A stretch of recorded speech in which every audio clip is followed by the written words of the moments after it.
Hello to all of the MSc Chemistry students. Today let us see a topic from Physical Chemistry, Bragg's equation. The Bragg's equation, that is known as n lambda equal to 2d sine theta.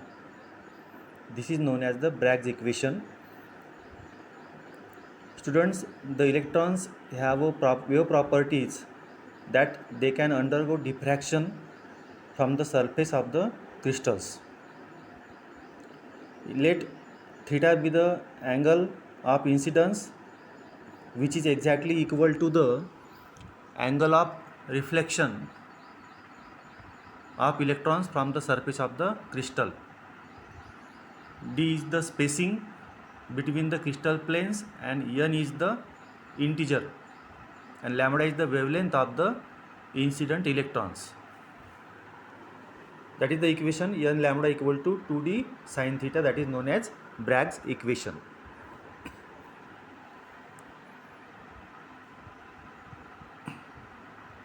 Now this Bragg's equation is one of the equation that explains the Bragg's law.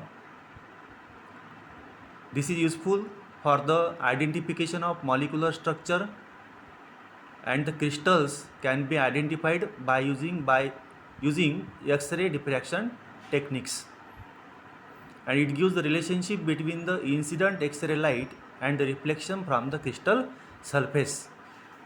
When the electrons are struck on the surface of the crystals, they are reflected from the surface by the same angle of incidence.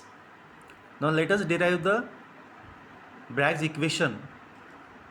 Now this equation was firstly derived by W.H. Bragg and W.L. Bragg. Now let us see the statement of Bragg's law. It states that when the X-ray is incident onto a crystal surface, its angle of incidence theta, and it is reflected back with same angle of scattering theta, and if the path difference d is d, which is equal to the whole number n of wavelength, then constructive interference will take place. That means when a beam of X-ray is incident on a surface of the crystal, it will reflect with the same angle as that of the angle of incidence. In that case, the path difference d, which is exactly equal to the integral multiple of wavelength lambda, in that case the constructive interference will takes place or occurs. The Bragg's equation, I already told you, n lambda equal to 2d sine theta. For that, let us see the diagrammatical representation of Bragg's law. In that case, the first beam will strike at the point Z and will reflect in a space by the angle theta, and the second beam of X-ray will reaches to the other layer of crystal, reaches to point B and reflect with the same angle theta. Here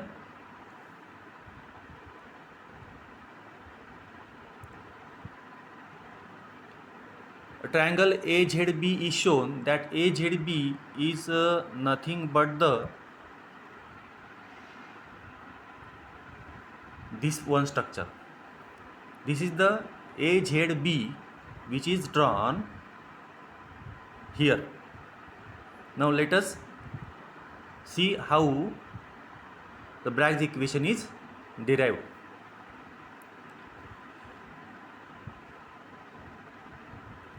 In this case, the angle of incidence is exactly equal to the angle of reflection, and the two beam of X-ray will coincide which are parallel with each other. The second beam of incident ray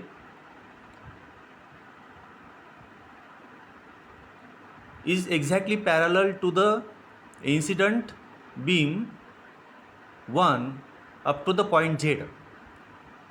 At point Z, the first beam strike to the surface of crystal and it get reflected with angle theta. In this case also, the angle of incidence and angle of reflection is same. The another beam passes to the next layer and scattered from the point B. This beam travels the extra distance of AB and BC than the first beam of X-ray light. This distance is the integral multiple of wavelength of the ray. From this representation, you can see that the first beam reflects from the first layer with the angle theta. The second beam passes to the second layer of crystal and reflect from point B. In this case also, the angle of incidence and reflection is similar, that is theta. That means the second beam will passes the extra distance of AB and then BC.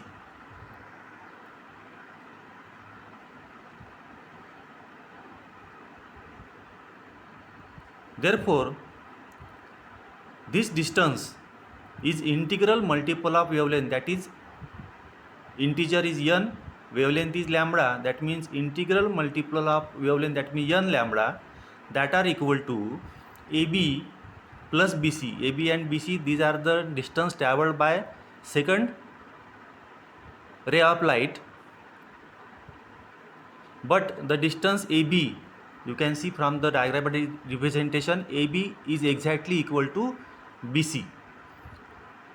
Therefore, n lambda will become AB plus AB, that means n lambda equal to 2AB. This is equation number 1. Now let us see triangle ABZ. In this triangle ABZ, D is hypotenuse and AB is opposite to angle theta. Hypotenuse means the side which is opposite to the right angle of right angle triangle. That means here you can see that D, the line D, that means the distance, it is exactly opposite to the right angle, that is near A, the angle of 90 degree.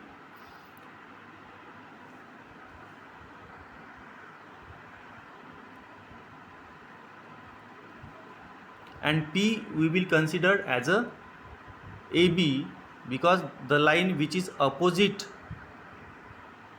this line which is opposite to the angle of reflection or angle of incidence theta.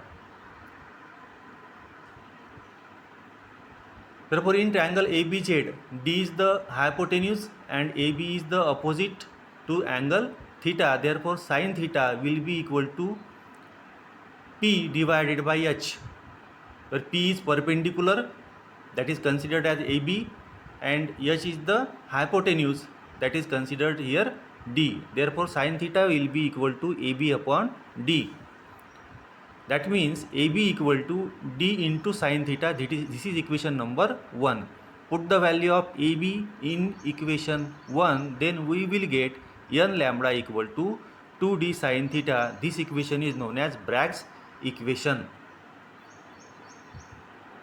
There is one note for you that Bragg's equation or Bragg's law is valid if both the angle of incidence and angle of reflection are equal to each other. Otherwise, it will not be applied to Bragg's law. And the difference and the path difference, that is D, should be equal to the integral number of wavelength, that is n lambda. If these conditions are satisfied, after that the constructive interference will takes place or will occur. In shortcut, here you can see also the phases of the beam coincides when the incident angle equals reflecting angle. That means if angle of incidence is exactly equal to the angle of reflection. The rays of incident beam are in phase with parallel up to point Z, which is the point at which top beam strike the top layer and it get reflected in space. The second beam passes to the next layer and gets scattered from the point B. The second B travels the extra distance of AB plus BC that I already previously told you. This distance is the integral multiple of wavelength, that is n lambda. From this equation n lambda equal to AB plus BC, we already derived the Bragg's equation. After Bragg's equation, let us see the 7 crystal systems, in which first is isometric, that is cubic, in which all 3 axes are equal in length and all are perpendicular to one another. The second one is tetragonal, in which all 2 of the 3 axes are equal in length and all 3 axes are perpendicular to each other. That means alpha, beta, gamma angles are similar. In orthorhombic, all 3 axes x, y, z that are unequal in length and all the angles are similar, that means perpendicular to one another. In hexagonal, there are 4 axes under consideration, in which 3 are equal and separated by equal angles and lies in the same plane, but the 4th axis is perpendicular to the plane of other 3 axes. Hexagonal cells have lattice points in each of the 2 6-sided faces.